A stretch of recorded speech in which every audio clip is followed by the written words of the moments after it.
Hey everyone, I've decided to do the Kendras Card Challenge again. We're up to Kendras Card Challenge number 5, and I believe this runs from January through March of 2022. The premise of this challenge is you pick 6 pieces of pattern paper that all work well together. You cut it up according to the cutting template that I've got here, and then there are card designs and templates for creating 15 cards. For the challenge, I have decided to use one of the paper pads from my stash. So I have the Doodlebug Hello paper pad. I've picked this 6 and I've actually got them in positions. When you actually use the pieces of paper, they need to go together quite well for the actual paper designs.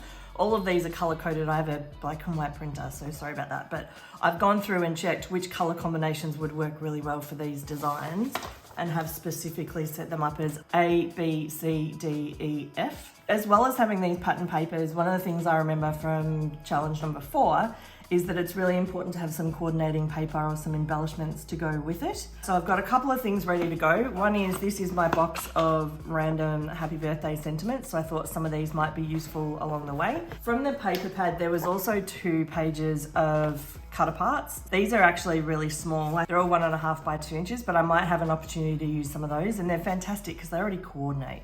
As well as that, I also found in my stash that I had purchased the mini icon stickers. There are 2 sheets here and it has some foil on them, which is pretty cool. And then the other thing that I have is some paper for layering. So I have picked a blue, like a medium blue, that I think will go quite well with this design. And then I have my standard white cardstock. This is 200 GSM. And basically this is just, if copy paper is 80 GSM and this is 200, it's quite a bit heavier. And so when you do mats with it, everything sits quite flat and it's just got a bit of oomph to it. It's not strong enough for card bases, but it's perfect for matting layers. I am going to run through and as step 1, chop up all of these papers per the template. And to my right, I actually have on my desk 15 cards laid out so that I can actually chop the pieces and put them straight across onto the cards ready to go. When I have chopped everything up, I'll check back in again. For card number 1, the template's excellent. It gives you lots of coverage of the card base, and I don't like a lot of white space. So for me, I found this card really straightforward to put together.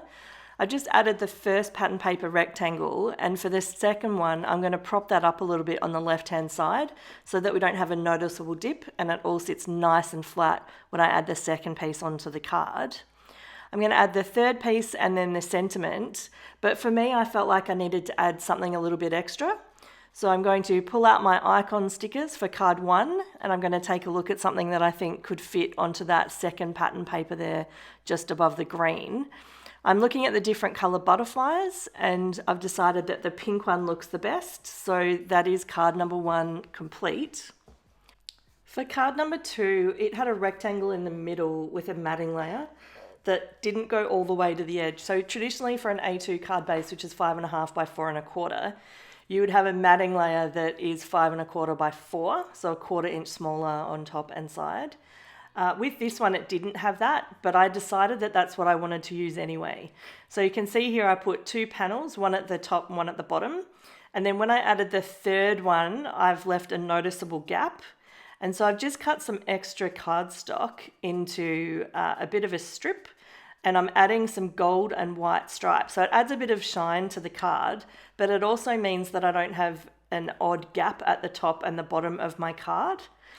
I'm now just adding this to a standard card base, and then I'll add the rectangle instead of an oval. I don't think I have any oval dies, so when those are part of a template, I tend to fall back to using a rectangle instead. So I just added some icon stickers to this and a happy birthday, and that's card 2. For card number 3, this again has lots of squares of paper that need to be put together kind of checkerboard style. So I'm just creating the matting layer there for the embellishment on top, which is a typewriter with the word hello. That'll be a bit hard to see until I show the card more specifically. I'm now adding the pattern paper. I needed to fuss with this a little bit because again, I like things to be very symmetrical. And on the template, you can see between the green and the pink there's actually a bigger gap than usual. I did my best to try and balance that out, and I kind of succeeded. But I also had a gap between the blue and those two pattern papers that I filled in with a strip again of that gold and white diagonal stripe. I've then added on my typewriter with the hello, which is a cool embellishment. I did consider putting a sentiment onto this card as well, but I decided just to leave it. The hello is very small, but it does still have something, and I figure when the card gets used, we can write inside it. So that's card number 3. Card number 4 is one of the busier designs. You can see on the left, it's actually using 5 out of the 6 pattern papers all on the same card template. The first section here, I've created the little flags. So there's 3 flags per the template, and I'm just attaching those upside down so that I can layer them up to the edge of the small rectangle. I just find that that's a lot easier. Once I have these all layered up, that means that my embellishment to go on top of the main part of the card is complete. And then I'll move on to attaching the rest of the rectangles to the backing panel. I did adjust this a little bit by attaching those 4 original pieces, but then again adding a gold and white diagonal stripe strip down the middle. It just balances out the card a little bit because there was a really noticeable difference in the gap vertically than horizontally, so this really helps me flatten it out. In terms of other embellishments, this card didn't really need it. It was really quite a simple one. So I'm just attaching it to the card base and then attaching the embellishment on top. And once we've done that, I'll show you a closer view. You'll be able to see the stripe or the strip I've put down the middle. And I do think that that has a really positive impact. But this is card number 4 now complete. Moving on to card number 5. This one is a very, very basic template, so I definitely wanted to add something extra to it. I didn't want to overcomplicate the design. It's very straightforward and simple to the nature of it, so I've literally just added the double matted green pattern paper. I've added a sentiment, and then I just added a little bird. For card number 6, I added some extra layers to this one. It had a pattern paper layered on a backing colour. And so what I've done is, because there wasn't a lot of contrast between the teal paper and my medium blue, I actually added some additional white matting layers in between just to split it up. So when I add these onto that backing layer that's part of the actual template, you can see that it actually has that contrast of the white as well. The next thing I did is I added 5 dots rather than 3. I had these in my stash from a previous project, and I just made the decision that rather than die cutting bigger circles and being true to the actual template, I would use up what I had. So I've attached a happy birthday sentiment from my stash, and I had 6 circles actually, and so I used 5 of them, and then I just bit the bullet and put the 6th one into my recycling. But you can see here I've just alternated the colours, so I had some black and gold, and then I had some that had more of a burgundy and blue pattern to it, so I just alternated them down the right hand side and attached them. So no icon stickers, I didn't need anything else. This one was really quite straightforward. So this is card number 6. For card number 7, the top grey section there implies that you need to use an embossing folder or some kind of decoration on a piece of cardstock. So I dug through my stash and I managed to find a die cut that had done a wind impression onto some blue paper. So I had this spare. I decided to use it for this card. It partnered up quite well with the colour tones of the original paper pad. And then instead of using a tag, what I've done is I've attached some of the gold and white diagonal stripe to split the middle. And then I used one of the 1.5 by 2 die cuts that were from the original paper pad. So there's this one here of the telephone. So after I've added on the extra pieces of paper, I'm trimming it down with my Tim Holtz trimmer. I always do that after I attach it rather than trying to measure it perfectly to begin with. And so here's card number 7. For card number 8, I actually turned the design sideways and created a landscape card rather than a vertical card. I've not put any backing paper or added anything else to the plain white card base. I've simply attached the strip across the bottom, and then I'm layering up the rectangle that has the icon stickers on it. The reason that I changed the design was because I really struggled to put something from the icon stickers into this size of rectangle that was vertical. So instead I added the blue and white stripe and then the little moped. That's card number 8. For card number 9, I've stuck pretty true to the template.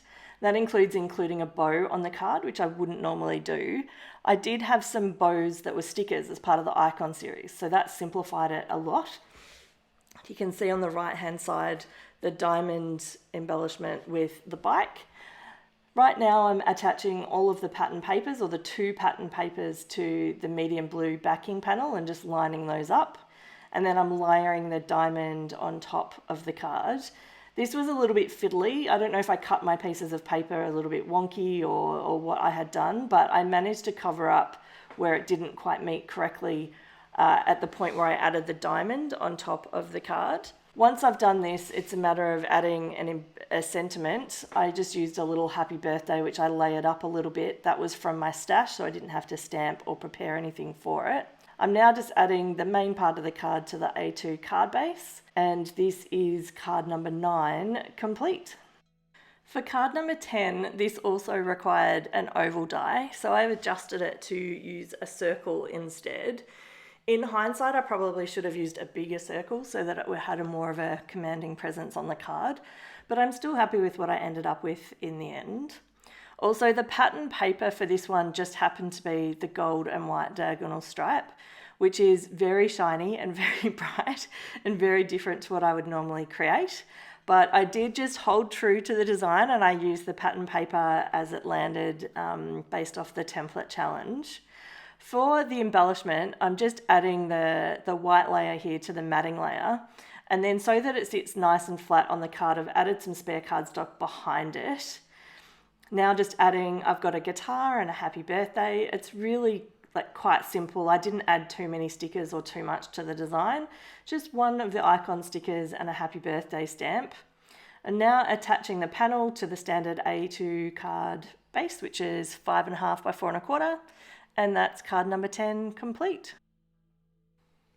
For card number 11, it has 3 panels of the pattern paper as the hero of the card.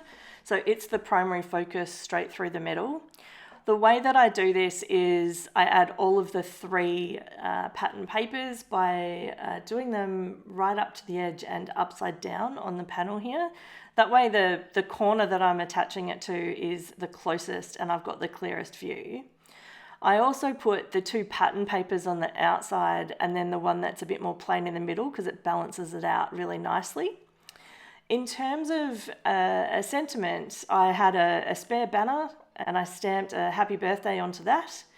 Because there was a little bit of imbalance onto the grey backing panel, I actually used some of the side of the icon stickers where it's got the blue and white diagonal stripe. So I cut off a strip of that and attached it to the bottom of the grey. That actually makes it look really cool, and there's not so much plain space at the bottom of the card itself. So I'm just attaching that to the card base, and that is card number 11. For card number 12, I was very excited to be able to use my spare space shuttle that was from a previous video. I'll put a link up in the corner to that now. I had one left and I had it sitting on my desk to try and use it for one of my upcoming videos, and I found the perfect card. So this card has a couple of big rectangles on a bit of an angle and then a bit of a focal point in the middle of the card itself.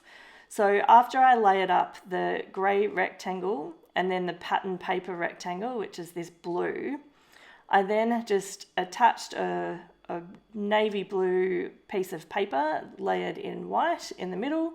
I've then just added one of my sentiments, which is again happy birthday, and my rocket ship, and you will find that's card 12 complete. For card 13, this is a very simple design. I did put a grey backing panel onto this so that there wasn't quite so much white space. I'm then attaching the blue pattern paper with no matting. It's just directly onto the backing panel. I then layer up a little bit this gold and white diagonal stripe, which is indicated with the purple on the left-hand side of the screen on the template. I then layer up some spare cardstock or some scrap cardstock behind, and then I've used a 1.5 by 2 inch cut apart. It is smaller than intended, but I still think it turned out pretty well, and it makes it work for such a simple template and such a simple layout. So this is card number 13 complete.